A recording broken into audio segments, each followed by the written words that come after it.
star architect, Adrian Smith.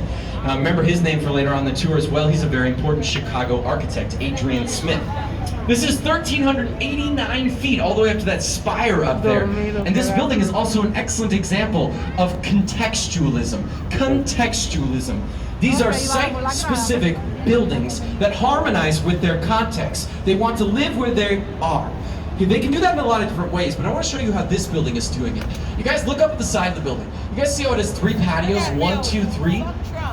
Those patios are actually they're actually not arbitrary heights. They're matching the heights of buildings that came before it in the same area. So the first patio is the same height as the Wrigley building. The second is the same height as the Mather Tower, that skinny Gothic building on the left-hand side. And the third is the same height as the AMA Plaza coming up on the right-hand side.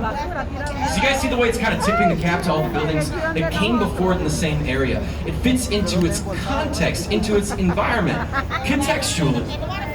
All right, let's move on to this large black box. This is the AMA Plaza over here on the right-hand side, finished in 1973 and designed by Ludwig Mies van der Rohe. Mies van der Rohe. Now, he's known as the father of American modernism. This is modernism, everybody.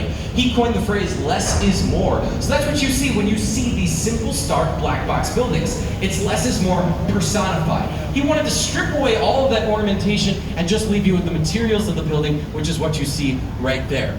So we'll see some more of that later on as well. But let's move on to these very beautiful, often photographed corncob-like towers over here on the right-hand side. These are the Marina City Towers, finished in 1968 and designed by Bertrand Goldberg.